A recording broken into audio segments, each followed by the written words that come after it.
Well, we just found one of these. It's not Big T, but it's a single yellow panel called Banana. Yeah, and these were like the first kite These are the first pieces kites, that were like wall works. And then after that, he started to take it into three-dimensionally into space. There's the shuttle. So that's what we're going to see in Miami. Right. You know, and that's just a wonderful piece to have. Right. You know. Yeah, I love the form and the color. It's almost like blue jean. Oh, absolutely. It's like a denim, yeah. but it's iridescent blue. Yeah. Yeah. And there he is. Yeah, you know? There he is at the Tate. This was actually a very useful picture because we used it to kind of scale how high they should be hung. How high should be hung. Just enough to reach that, you know. Such a 60s look with the bell bottoms, absolutely. It was a time. Yeah. It was a time. Yeah, he was stylish. Yeah. I like this maquette here. You know, you'd always do a full color maquette of something that was going to be constructed.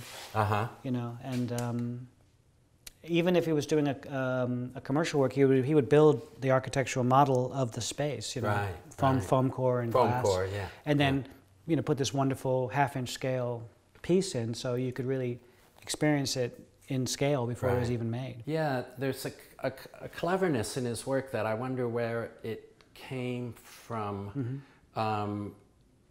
Maybe from all of his interest is filtering in. Right.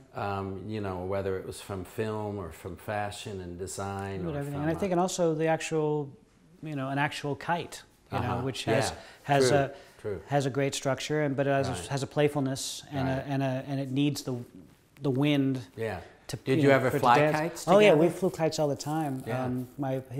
His wife Betsy was an avid kite flyer. We used to spend summers on Cape Cod, and she would, you know, I mean, she takes credit for some of the. For maybe some of his inspiration, because she would fly 7 or 8 kites at a time on one string, and they'd be up there. Yeah. And you know, so I think he understood that, you know, things can play, you know, in space.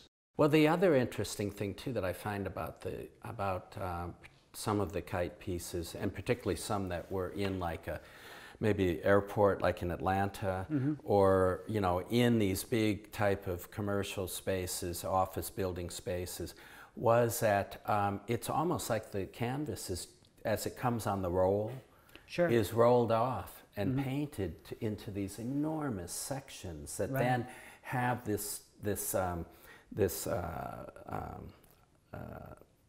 structure that holds it and keeps it in place and keeps it in relation to the other forms, but that it's in a sense it's pretty daring in the use of canvas as well. Oh yeah, I mean the canvas, the canvas edge is raw. I mean it's unprotected. I mean but these rods serve the purpose of, you know, not only flattening them and strengthening them, but also creating, you know, the line shape within the color field. You know, and he would often paint the rods like a subtly different color to the painting, and they work well together. And then the string that tied it all together like a kite was also totally integral to the work. You know, so it wasn't, you know, he liked the mechanics of painting so much. I would say he would hang a canvas backwards if he could, because he really enjoyed the construction of it. And I think that's what's so great about the kites, is because there is no back to it. I mean, it's all the construction. It's front and back. Front and back. All in one. Everything I've done